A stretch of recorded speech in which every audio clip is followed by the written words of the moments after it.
All right. B, you want to leave? I don't think I heard you. Oh, you okay? Yeah, wait, now you leave. I pledge allegiance to the flag of the United States of America and to the republic for which it stands, one nation, under God, indivisible, with liberty and justice for all.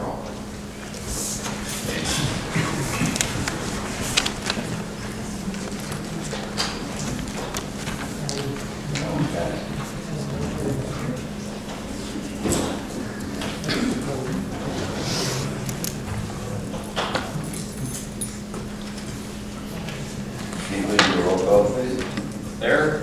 Here. Adams. Here. Secord. Absent. Townsend. Here. Carpenter here. Williams. Here.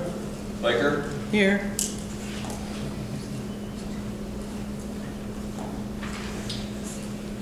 Okay, next we have the adoption of the agenda. I'd like to make a motion to approve the adoption of the agenda as presented. Motion been made and supported. All those in favor say aye. Aye. Opposed, hearing none. Next, we have the approval of the minutes of the October 25, 2022 special meeting.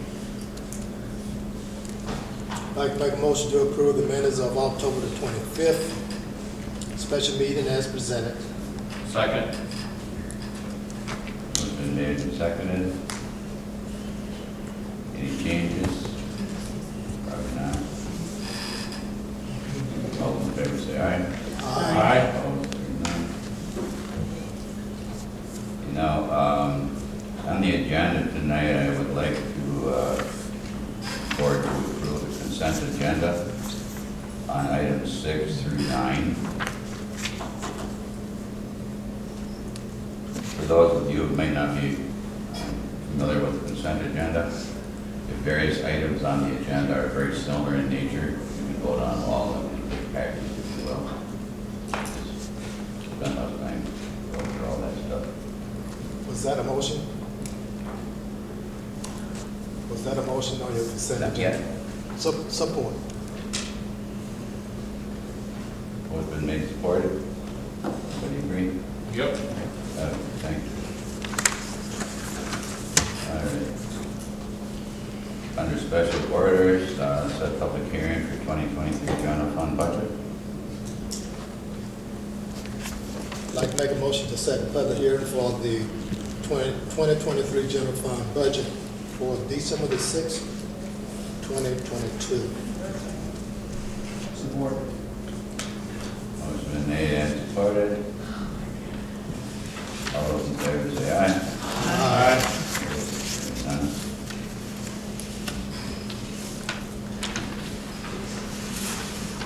Next, we have public comment. If you'd like to make public comment, come forward to the microphone and address the board with your comment.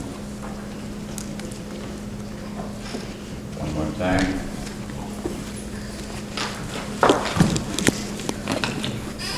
All right, where's that? It doesn't work?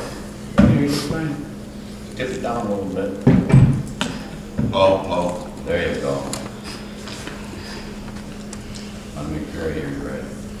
Okay, to the board members, I'd like to point out on the agenda, item F, number 4, Township property bids, Roger Rosalez, multiple bids. On October 20th, 2022, I submitted a bid for 31 parcels. For about a year, I've been working with Ron and Jamie about building a retirement home in that area. April of this year, I moved a modular home next to the property adjacent to those bids that I put in for on October 20th, 2022. It is my intent to build on that site where these parcels are located. I bring to your attention item F, number 5, multiple bids by Austin Morley.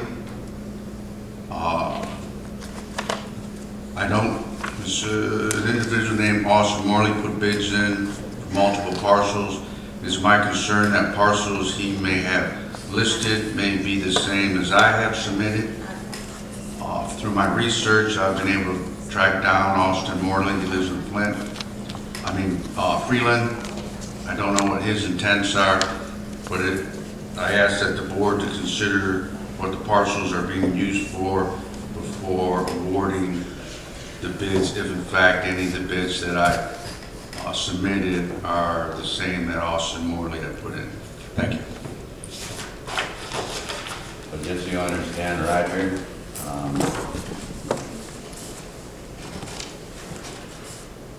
you considered a bid as similar to an RFQ, which is a request for quote. If we're going to hire a contractor of sorts to do something, we would send out notification to 2 or 3, 4, whatever the case may be, give them a deadline to have their quotes back in. They would come in sealed, and at that point, on that day, whatever bids were back, we would open and determine whether any of them or all was suitable, and we'd move forward. Now, when it comes to the township properties, that's a little bit different situation. It's often referred to as bids, but actually people make offers for those properties, which you've done numerous times, so you know how that process works, correct? Now, you brought this up, so we'll carry on this dialogue, Roger, okay? You turned in a FOIA request, Roger, because you accused us basically of doing something illegal. You threatened me with a lawsuit. Is that correct? If you don't want to respond, that's fine. Are my 3 minutes up, or is this?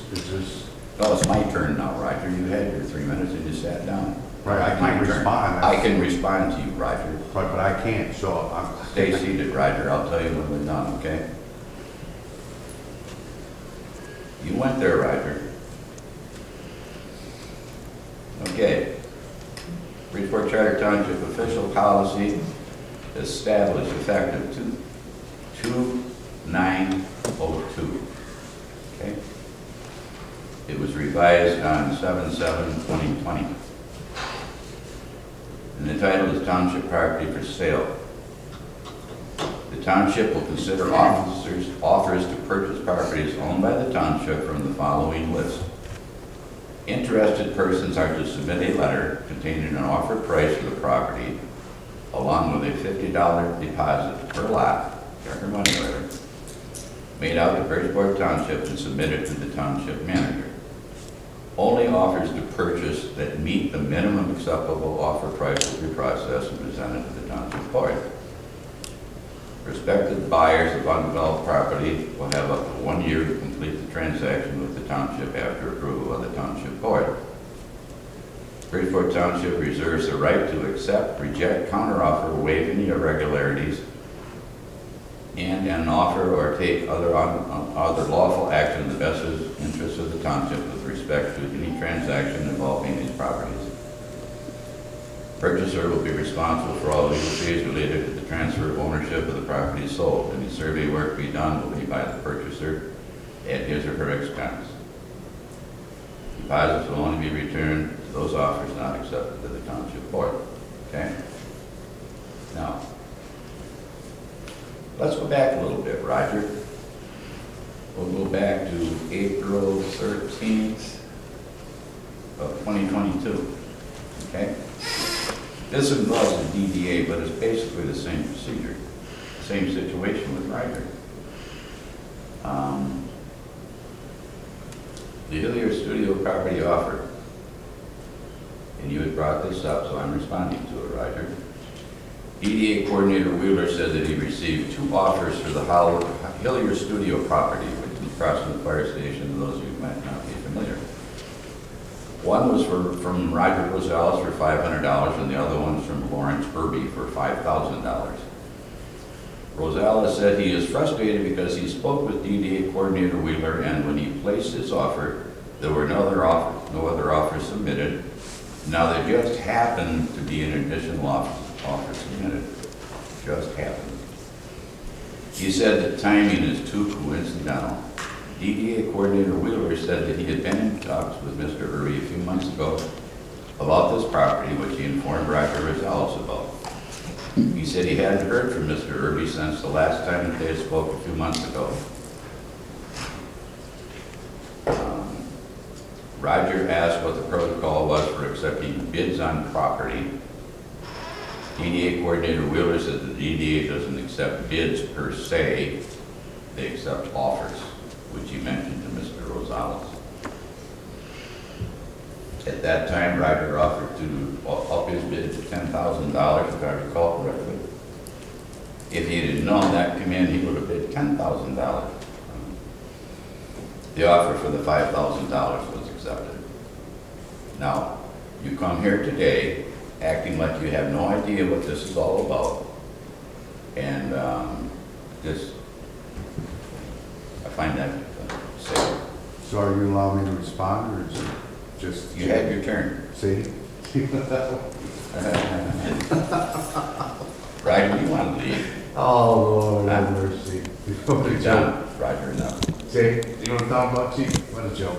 What a joke. Really? I'm trying to build a house on those properties. I've been working with Ron and Jamie for over a year. There's a modular home sitting near that property. That's the truth. Okay, and I've been working with them. Roger, This that isn't has about no nothing to do with investment. this at all. So I asked the board. to We're talking consider that. about this, the process for accepting offers on those properties.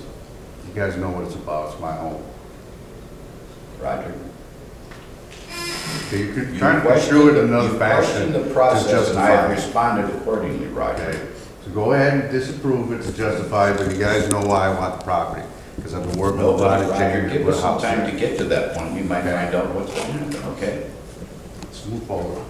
Well, you have a tendency to tell a whole lot of people a bunch of lies, and that's a fact.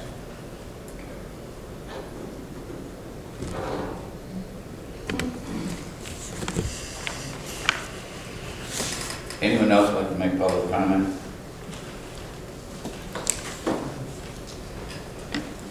Yeah, good afternoon, everyone.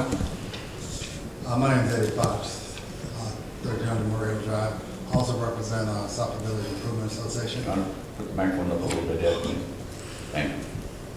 Start over? No. I also represent South Village Improvement Association. Question and comment. There was a fire on the corner of Murray Hill and Larry Tim. Yeah, sadly, yes. I guess you well know 2 fire hydrants did not work, one on Murray Hill and one on Larry Tim did not work. I guess I'm asking what happened, that they weren't functioning that evening, and whether or not other fire hydrants in our neighborhood are not working, and or what actions have been taken that all fire hydrants are functioning in our Yeah. neighborhood. I heard yesterday at the high school, there was a poll watcher asking those kind of questions of people, kind of spreading a nasty rumor without having asked the fire chief what happened. Yeah, Maybe you can ask the fire chief now what happened with that. that's why I'm here. Yeah, You okay, can respond. appreciate that. Yeah. Chief, please respond.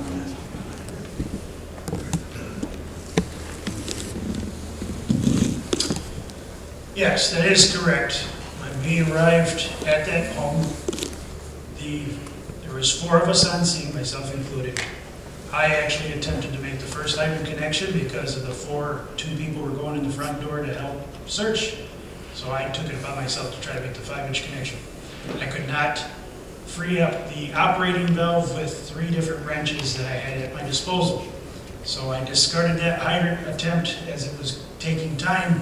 I already ordered another unit to grab the hydrant at the corner of Hialeah and Larry Tim. That hydrant also failed to open. You could not get the steamer cap that's on the large outlet where the hook the hose.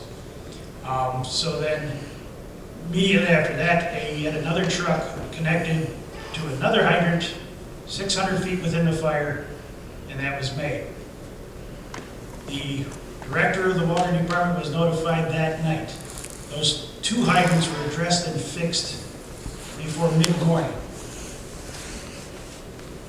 It did not affect our work at the scene as far as firefighters were entering the house with 1,000 gallons of water at their disposal on the truck.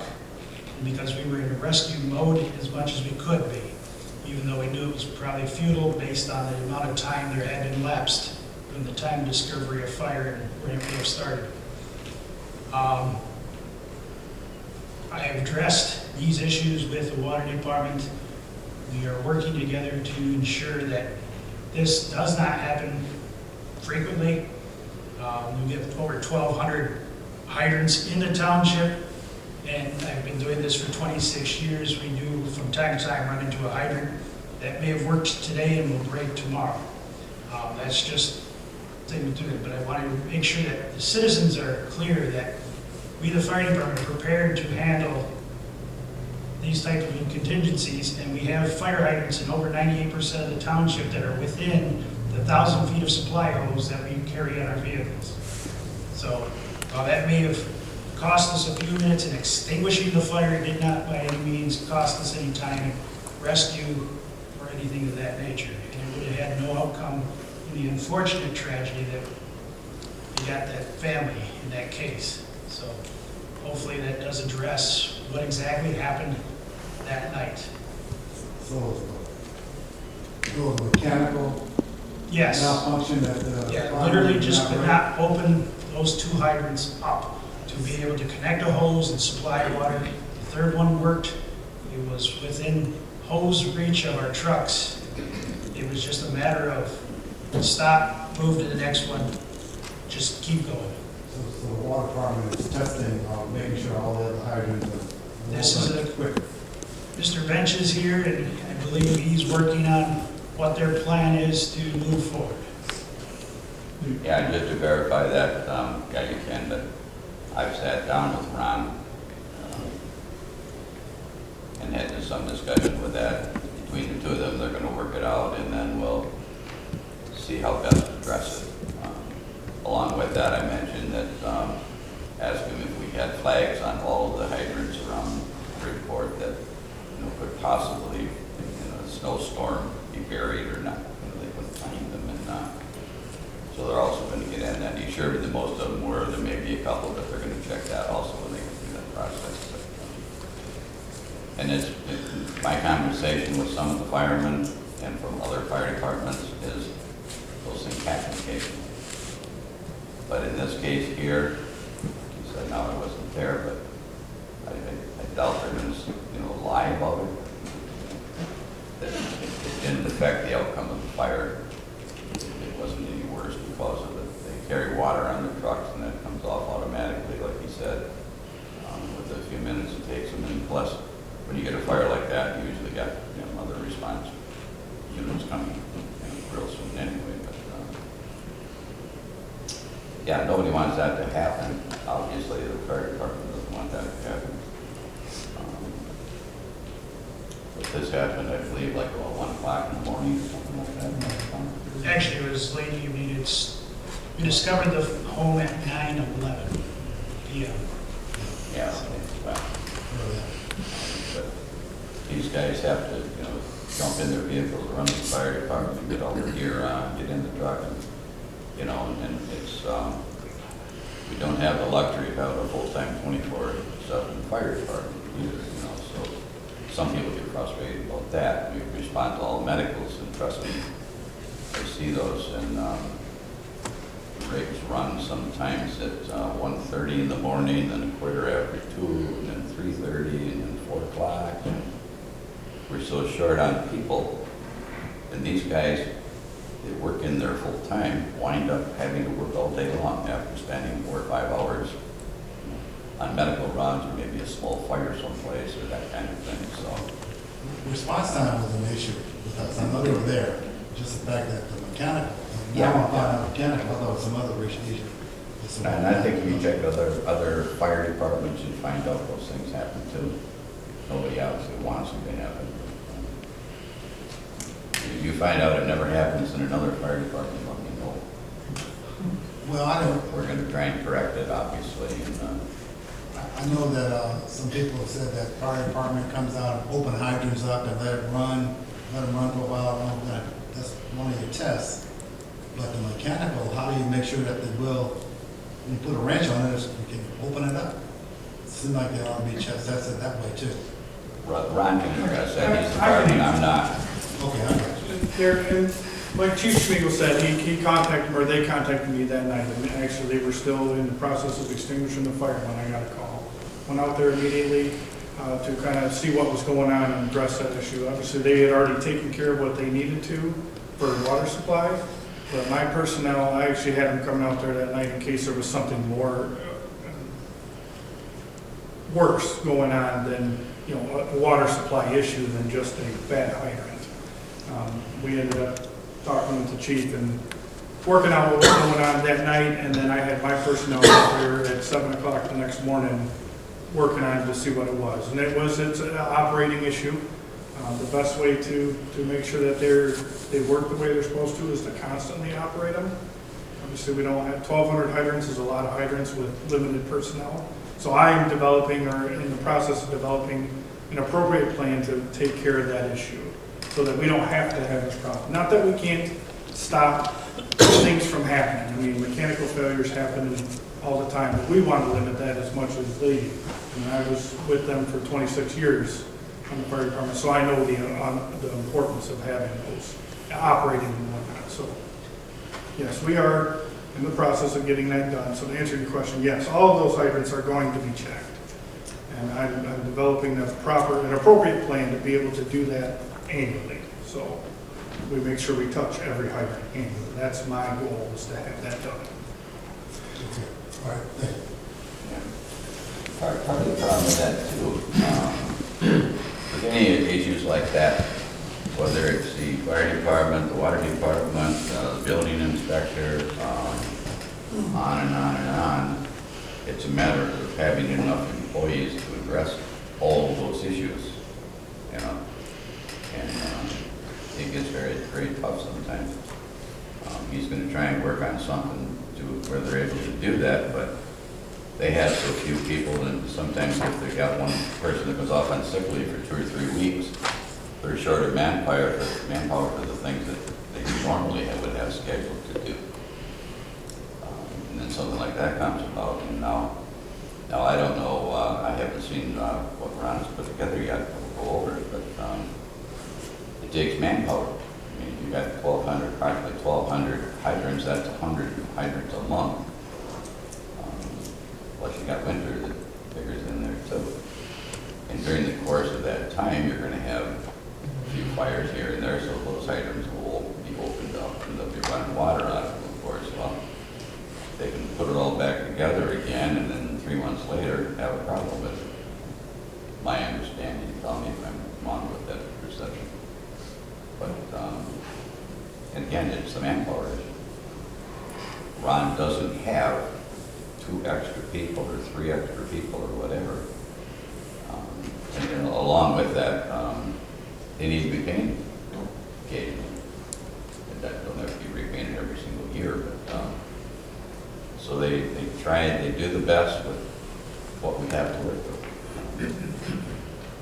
Get the state or whatever to increase the monies that we get appropriated. It'd help a whole lot. Anyway, we all set then? Anyone else like to make public comment? Oh. Drew, you wanted to make a statement too, didn't you? Yeah, Go ahead. that now if you I'm want. sorry, I was going to do that during presentation and I That's fine. got way late. We will do that right now. Firstly, I'd like to say thank you to the Township Board for allowing me the opportunity to work with the Citizen Advisory Committee. It was an interesting year. All this started a year ago with one ticked off voter coming to yell at the Township Board, and it ended with a bunch of people being educated about the process, myself included, and seeing the needs that our township has. So I'd like to say thank you for the opportunity. It was an honor to serve. We all saw the results of the township millage vote, and it wasn't what we expected, certainly not nearly what we expected, but I think it's an opportunity for us to take the results to heart and to listen to what the people are saying through those results. I want to give a brief overview of our last meeting that we had of the Citizen Advisory Committee. Eddie was there, as well as Dawn Webb and Jan Pope.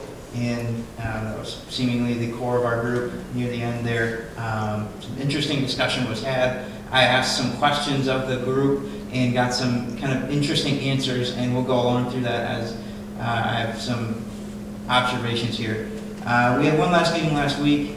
I do want to discuss those takeaways.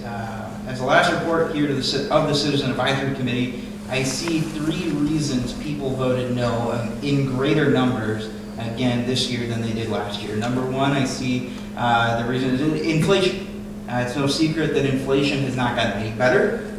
Most people are worse off this November, unfortunately, than they were last year. A head of lettuce, for instance, I just saw that at the store recently. It used to be a head of lettuce was about $1. Now a head of lettuce, you can't buy it for less than $4. This, I believe, is a primary concern for many people. The only millage, interesting enough, that passed in Saginaw County was, that we voted on in Bridgeport, was mosquito control. I guess the only thing worse than inflation is Michigan mosquitoes. Go figure. Secondly, I see a problem with image. Unfortunately, I have seen firsthand in the last year, working with the public and with the Township Board, there exists an image problem with the Township government. There's very little trust in the government with the populace and with the Township Board, with the Township government. In the last meeting of the CAC, I asked those attending what was one thing that they hoped to see from Bridgeport in the future. Many of the answers were around the same answer. And similarly, they revolved around wanting to see divisions healed, strife ended, and the township and the people working together. Unfortunately, there is that reputation of strife, bickering, rumors flying back and forth, and those kind of divisions don't help a community. More, I think, needs to be done to reach out and relate and to show the people that you care. And you want to see this town thrive again. I know that you have those desires through many conversations I've had with all of you on the board. That is your desire. You need to show it to the people. I think Community Day was a very good start. It showed you, the members of the board, that the people will come to something like that. And it shows the people that you care and that you're relatable. I think the image of seeing Augie and Adriana get pies in the face by kids was just, it was hilarious, and it humanized you to the people, and it showed that you're willing to have a good time. I think we need more of those kind of events. People want more of those kind of events. Don't let that be a one-off. Perception, as they say, is reality. And there are many perceptions that will take some time and effort to get right. Lastly, I see a problem of identity. This is something I've heard come up many times in many conversations throughout the last year when talking about the millage, when talking about the township, is a problem of identity. What is Bridgeport? What should Bridgeport be? These questions, I believe, will ultimately determine the fate of our community. Every other community in our area has an identity. Frankenmuth is a tourist destination with their strong Bavarian identity. Birch Run is a tight-knit village wrapped up in their Panther pride and the outlet center. Saginaw City is rebranding itself to put the message out of Saginaw Awesome. What are we? Are we a bedroom community? I've heard that term tossed around. Think about what a bedroom is. You go there to sleep, get up, and you do everything else important everywhere else. Is that really what we want to be? Is a place that just everybody goes to sleep and does everything fun and engaging and work everywhere else? I don't want it to be that way. Why not dream bigger? We have natural resources, beautiful natural resources, parks, rivers, river access. Why can't we be the natural recreation center of the county? Food for thought. We need ties that bind us together and a unified vision that will propel us into the future. I encourage you all, as you make decisions for Bridgeport leadership in the future, not to forget that. And I look forward to seeing what the future has. I still believe in Bridgeport, that it can be more than what it is, and our best days are ahead. Thank you again for the opportunity to serve and be involved, and thank you so much for your time. Thank you.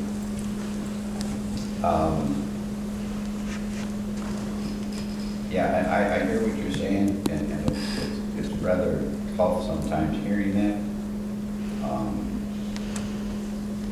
You know, we've tried engaging people in various ways, and somehow it's rather tough to get through if you send them a piece of literature or whatever, or ask them to come in. We did just like with the building. I'm sure many of the people voted no. And I understand inflation and all that kind of stuff. It's a terrible time for it to happen anytime. But people come here to pay their taxes, pay their water bill, and they walk in out there. It's beautiful for you, got a chandelier hanging there. Great, I don't know what their problem is. Or they walk down here and they say this room, and I don't see why they got a problem. Well, we put out invite after invite after invite to people to come in, and we will gladly give them a tour of the offices in here.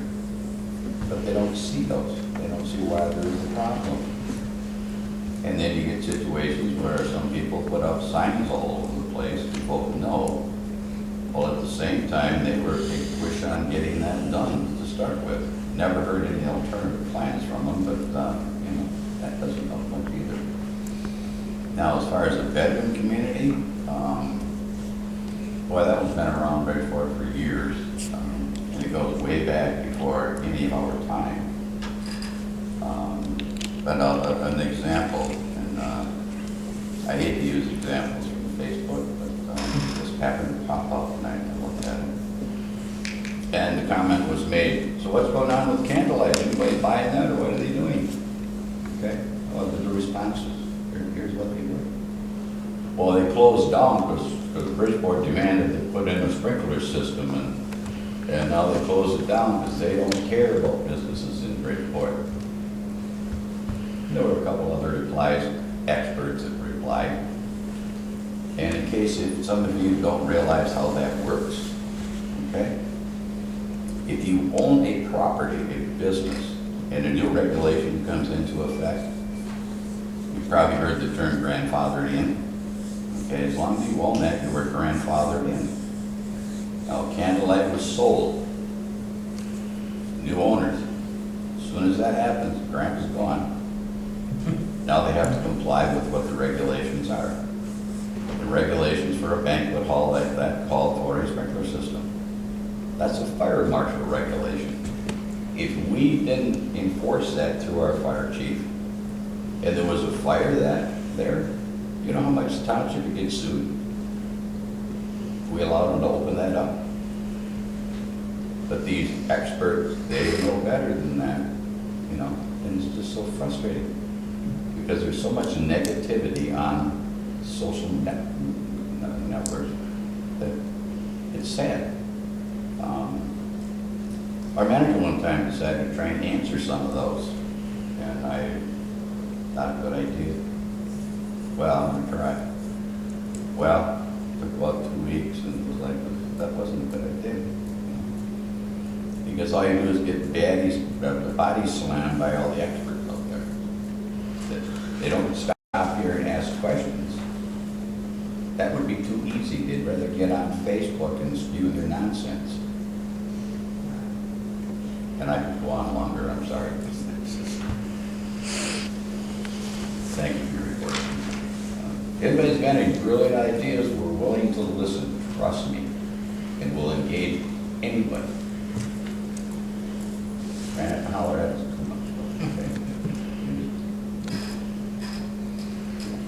Okay. Back to the rest of the board, right there. Committee reports, unfinished business. Under new business, number 1, Spark Grant Park and Recreation. Motion to hire Hazardous right DNR Park Grant Park Application with amount of $8,000. Second. Motion been made, supported. I think I saw Mr. Wheeler here. Would you like to explain that, please? They're not able to hear you, Brenda. If you pull your microphone up a little bit. Yeah. So back during ARPA funding giving out to the states. Our Governor Whitmer, designated $65 million to local and county parks. That $65 million is going to be given out in the form of Spark grants.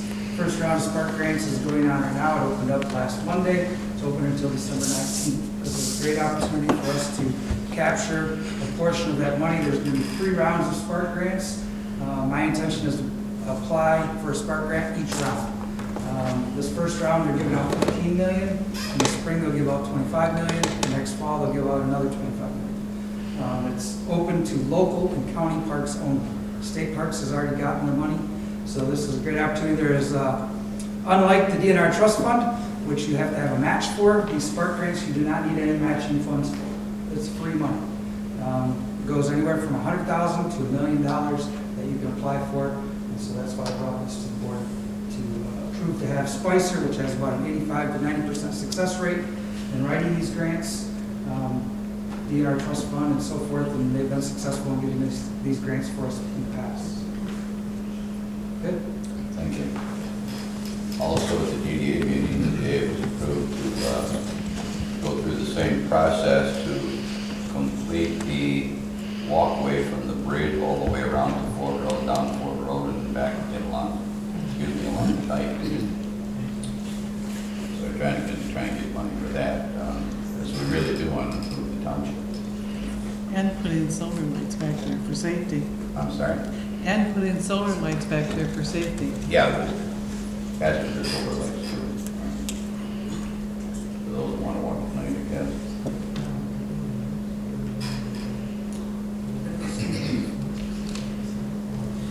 Could I have a roll call, please? Baker, Yes.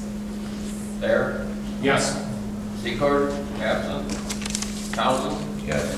Carpenter, yes. Williams, Yes. Adams, Yes.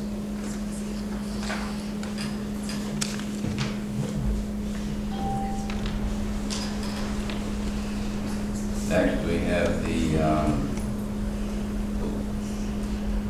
Mid-Michigan Waste Authority Hazardous Waste Event. This was sent by someone from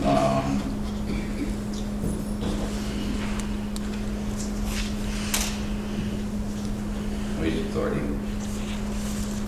Most of you are probably aware every year you bring out chemicals and all that kind of stuff out on Miller Road.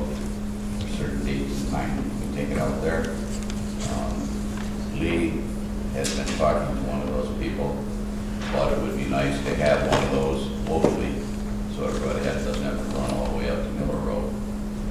And they've made an offer to do that. They just have to have something from the board that says they'll do it. They'll be doing it on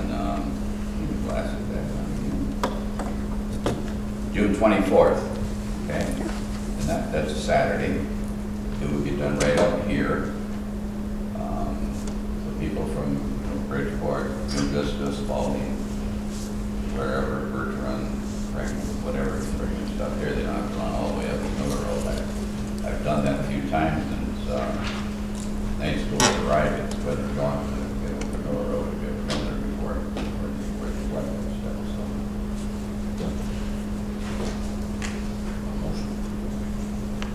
So we have a motion.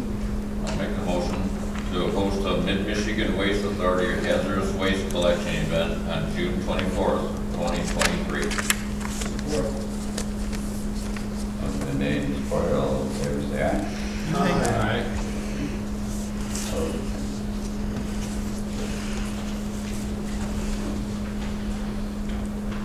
Another than the Township Board is trying to do for the residents.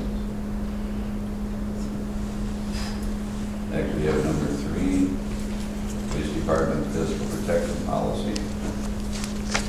Dave, you just want to give a quick overview what that is, please?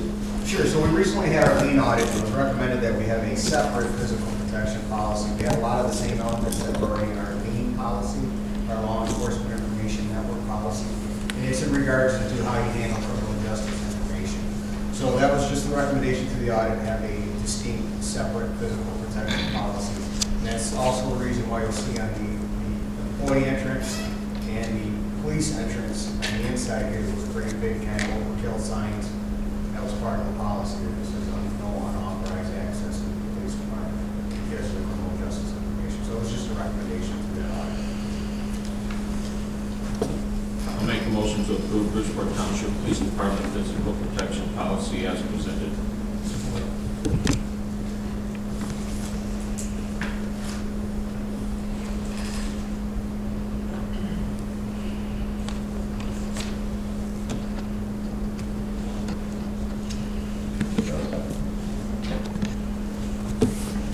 All those in favor? Aye.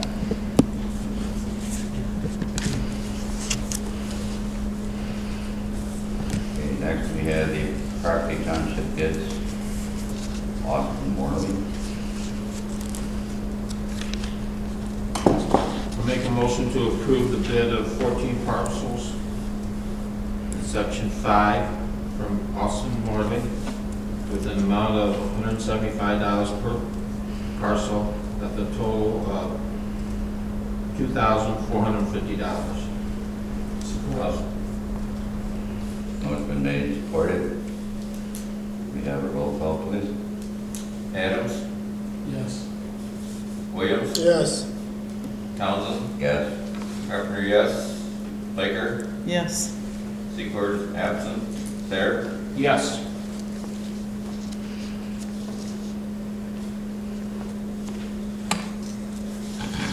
Next we have number 5, township bid properties. Roger Rosalez, multiple parcels. I'll make a motion to approve the bid of 24 parcels in Section 5, Roger Rosalez, with an amount of $150 per parcel, with a total of $3,600. This includes the parcels that, this excludes the parcels that Morley bid more than Rosalez. Motion been made and supported. All those, roll call, please. Williams? Yes. Carpenter, yes. Adams? Yes. Secord is absent. Townsend? Yes. Baker? Yes. Thayer? Yes.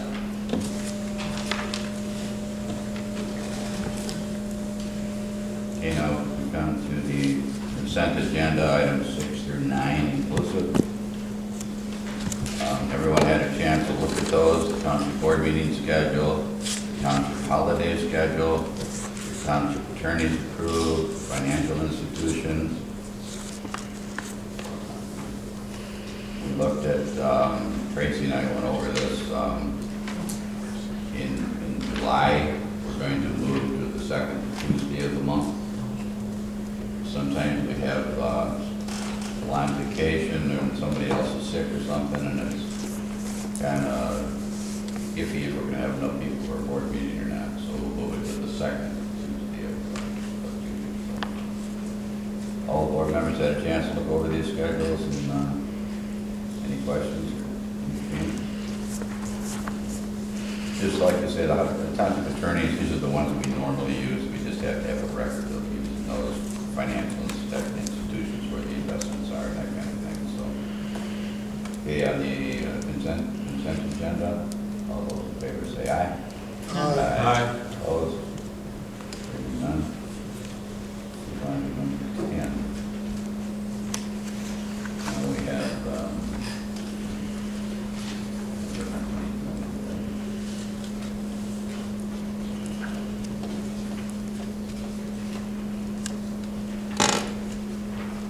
every year, at the end of the year, we receive a notification from the county treasurer of properties that are available to the township.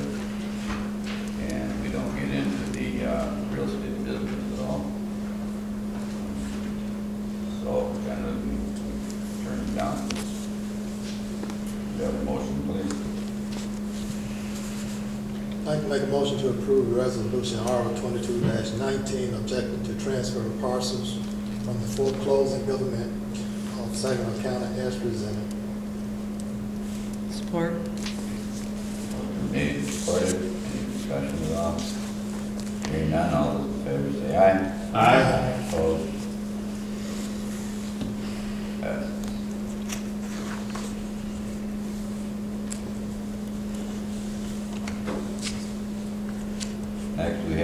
Rezoning Request RZ22-001 on parcels, two different very long numbers.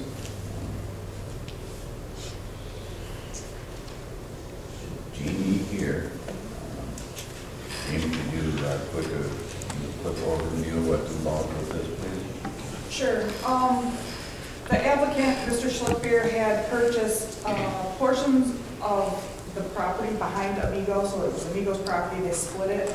And one of the contingencies was it would be allowed to be split as long as it was combined with another parcel, as it would have been landlocked if not.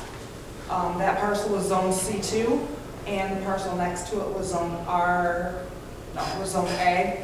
And because of everything around those parcels, we determined that it should all be zoned RA, so we wouldn't end up with a split parcel once it was combined, once the two uses were combined. We would be planning. Yes.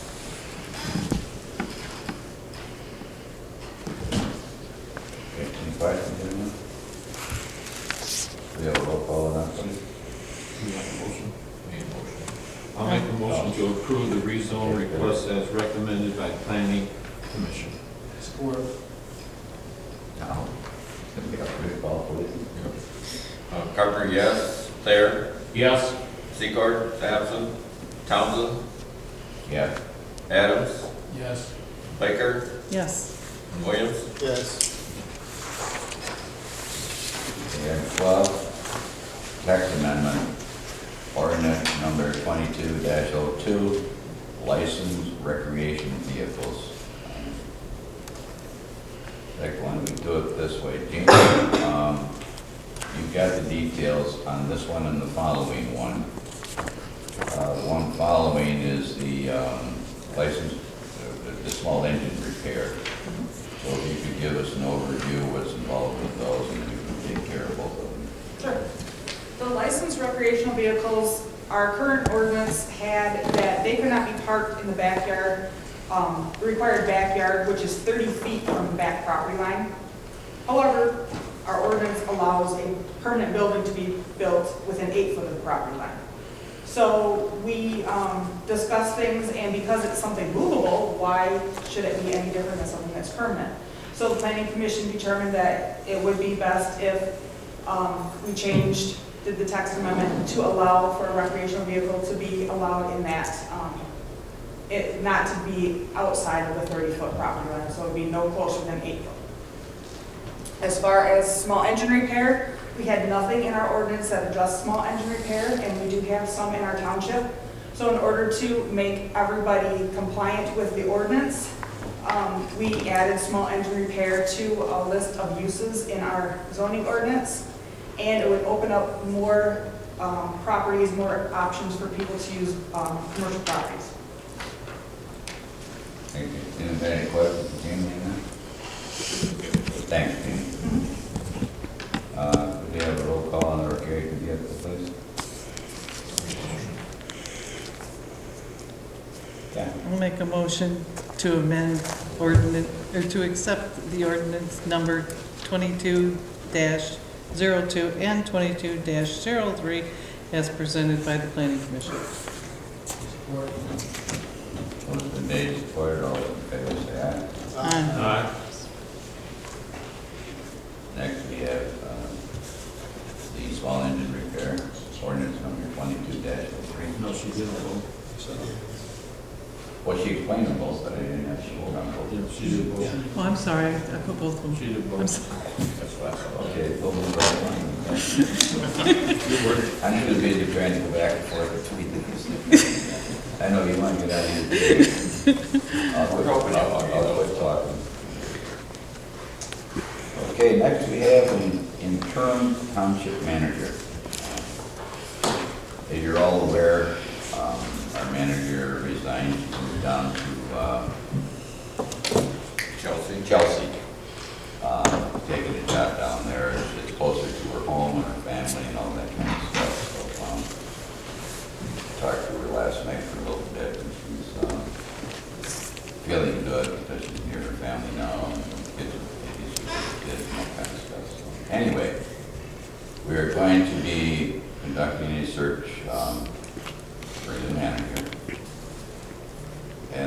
take a while. It'll take as long as it does for us to find something that everybody can be happy with.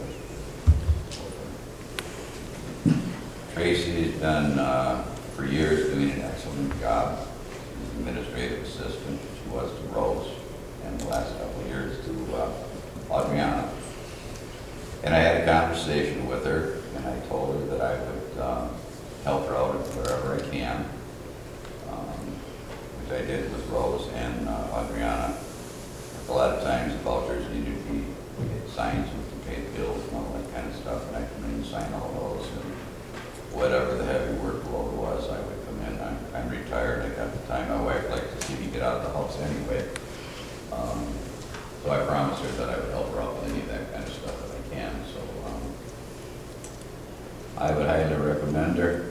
She does an excellent job. She's a very dedicated employee. She has been since I've known her.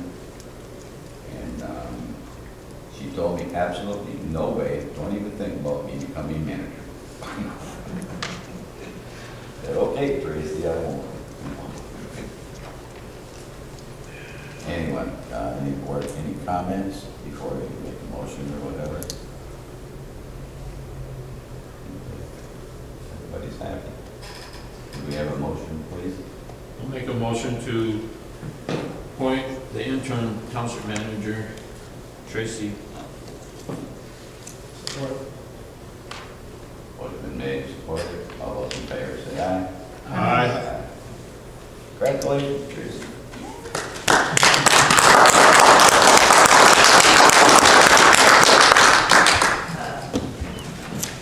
Speech. Oh, yeah, she's gonna be mad at you now after you guys are gonna make a speech.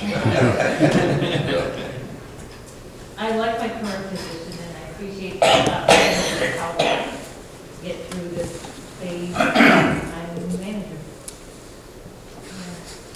In fact, I was joking with her. She told me, I'm not gonna be manager, that's all there is to it. I said, Tracy, if you became the manager, I'd have fingers. That was funny, yes. She knows that kid around her. Anyway. She's not happy with you.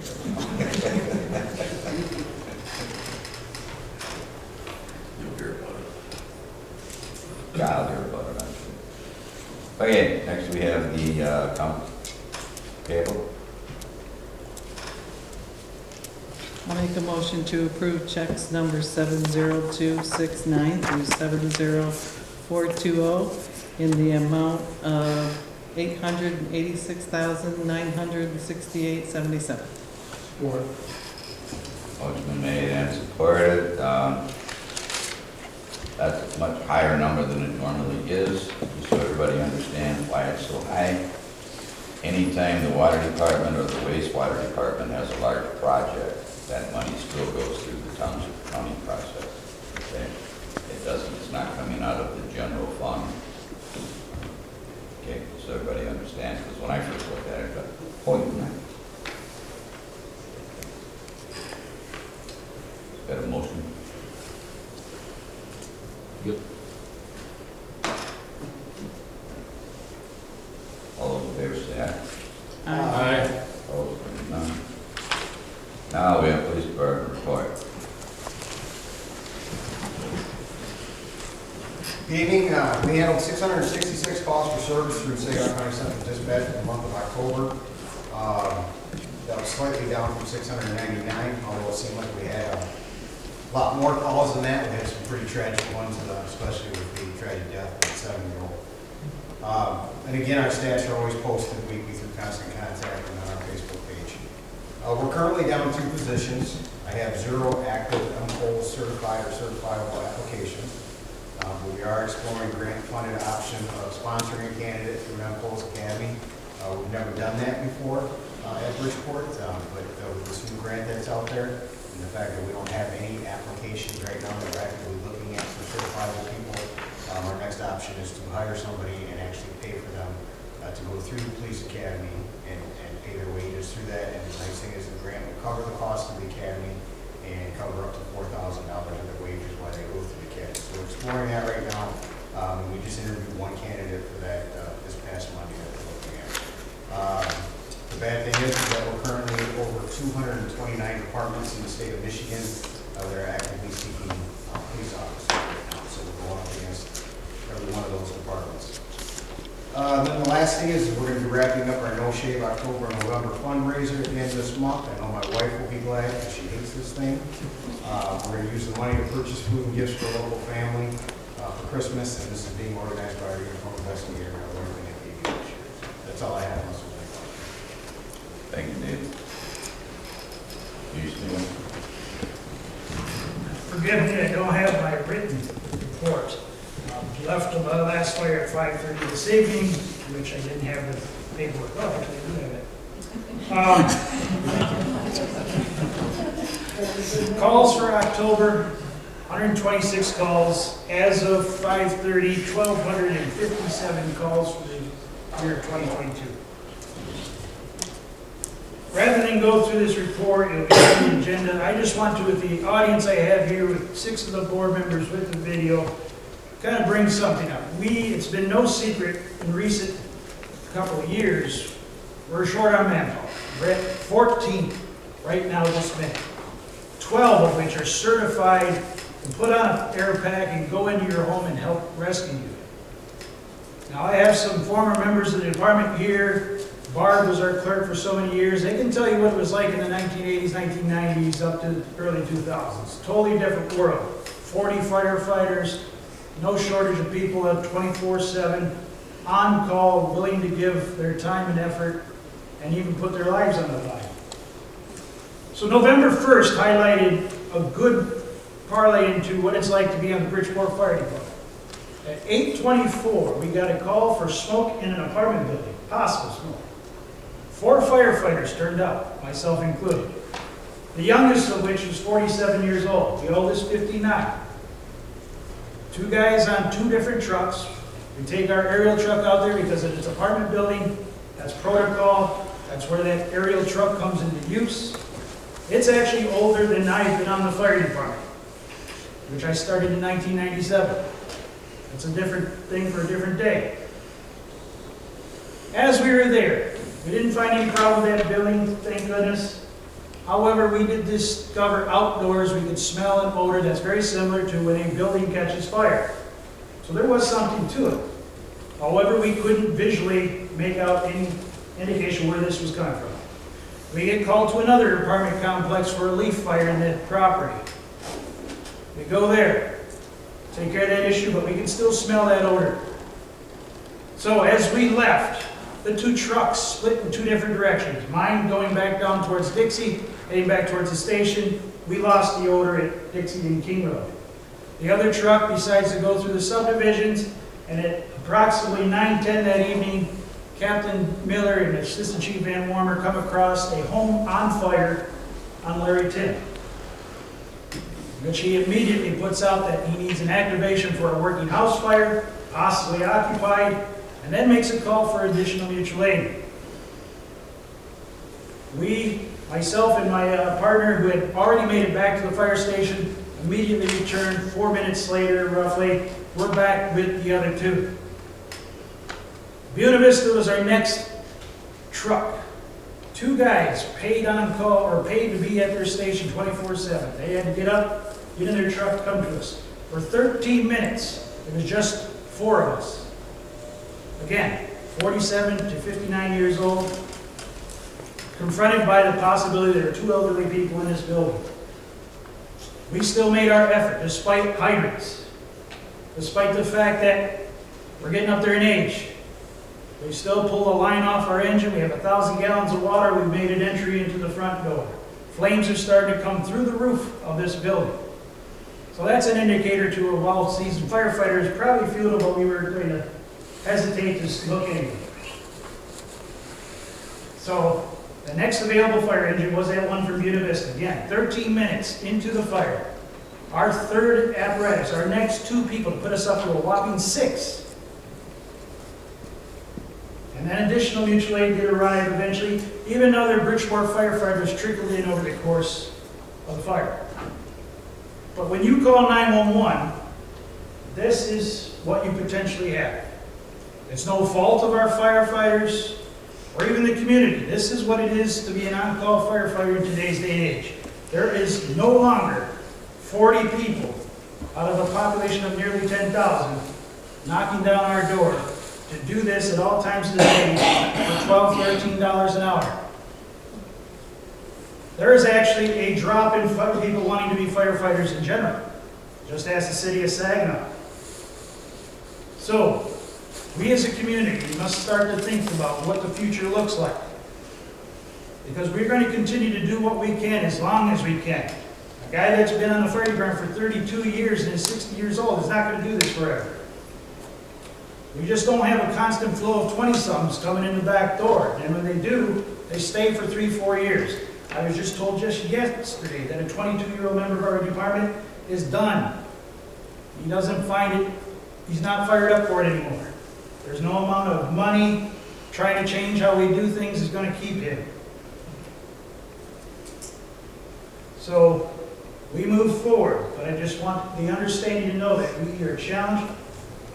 During that fire, we actually had, the tragedy that happens. Think upon yourself. You got a young man that you do bring onto the fire department. You hope that he's willing to go into burning buildings, put himself on the line. He's confronted for the first time by a person who unfortunately has died from the fire, and as you can imagine, the horror of what you might see. That young man got physically sick, as you would expect. So ask yourselves amongst yourselves here in this room, how many of you would go crawling into a burning building, come across a deceased person, be able to physically remove them in the state they are in?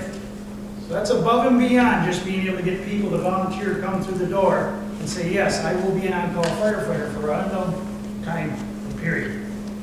We are in a different time. We are going to figure out how we provide that kind of service for not just us, the entire community. Michigan has lost from 2013 to 2020, just in that time, 14,000 firefighters statewide. Saginaw County has gone down by over 300 firefighters in the same time period. So it's not just Bridgeport. It's time to realize and sound the alarms, I guess, on my part, to start saying, folks, we're kind of at an inroads for your emergency services. Additionally, police, additionally, the medical, MMR has a hard time putting paramedics on the road and keeping them. And they're our primary service for this area. They can't find dispatchers to dispatch us out to these respective calls. So it's time that we might start having to look in how are we going to solve these as not only Bridgeport, but Saginaw County and state of Michigan and beyond. So I just want to put that out there and say, we have fantastic people that are willing to do that today. As some of the board members have asked me to see what we can do to help keep these people, get more diligently trying to work on that. But this is the reality that we do face. That those 4 firefighters, myself included, only have a finite number of years left on this. We're dedicated, as we showed that night. But at some point, that upper echelon is going to retire. Hopefully before anyone gets hurt. And hopefully there are some new people somewhere, somehow, to take our place. It may be a combination of things where communities band together, but I foresee that just meaning longer delays in fire service. If your closest fire station now becomes somewhere outside of Bridgeport, then you've got to expect that's the time it's going to take them to get to your home when you call 911. So, just wanted to put that out there, and appreciate the support and stuff that we do get, but we got to start looking at some new ideas. Thank you. Yeah, inside, like, it's nationwide, it's not just Saginaw County, or not just the state of Michigan, it's nationwide, the same thing with the police. Particularly the police have taken a bad rap in the last few years, which is really, really sad.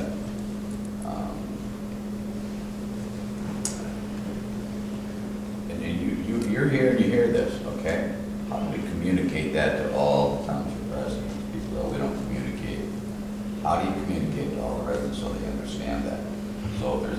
residents sometimes it doesn't quite meet what they think it should. Maybe they would have a little better understanding of why things aren't as perfect as they would like them to be. Like we would like them to be. They would like them to be. It gets very frustrating. Too many people are ready to criticize, not put a helping hand in and try and figure out a solution. It's much easier to do that. Okay, thank you. Motion to adjourn. Oh, I'm sorry, you want board comment? Absolutely. Tracy, thank you for stepping up and helping us out and taking that position. And Drew, you guys did a lot of work. Thank you so much for doing that. I'd like to thank our fire department, our police department, and all of our employees here today. You guys all do a good job. And tell everybody happy Thanksgiving. I'm headed out of town.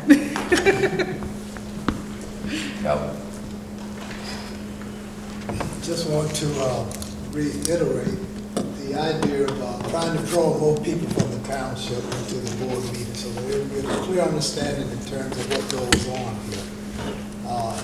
Certainly that would really take care of some of the negativity that's out there. If we can get more people to come to the board meeting to understand exactly how the township operates, I think that would solve quite a few of our communication problems.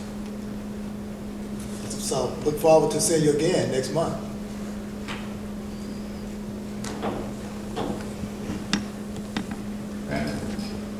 Thank you for stepping up, Tracy. Really appreciate it for the township.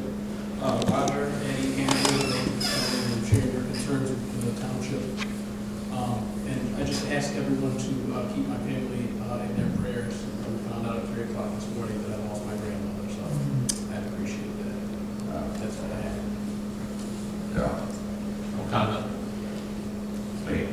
I'll echo what the other thing talking about yesterday. It was a great election. I'm proud of our residents here. Yeah, I was here late. I stopped in for a while.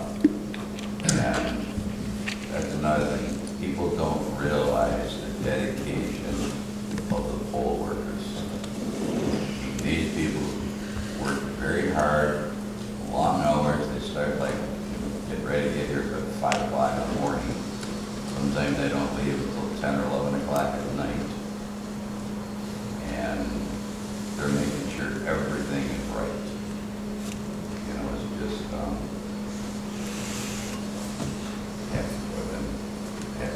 have them around still.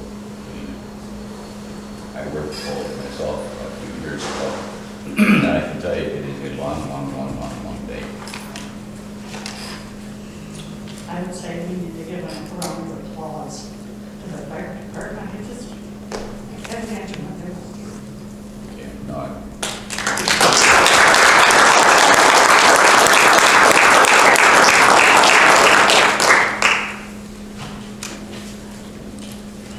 so, I guess I'm last. I'll try and make it short. I want to minute to this.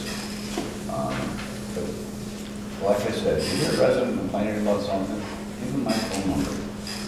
Give them a board number. You know, I don't care if you want to talk to me or not, but I'll be happy to talk to them. In fact, a half hour before the meeting started, I called a lady who had left a message for me to call her. And I spent about 15 minutes on the phone with her. I'm going to stop by and see her tomorrow about some issues that she has. And we do that all the time, but you got to let us know. You know, it doesn't help to complain to the neighbor next door that we don't do anything if you don't bring the issue to us.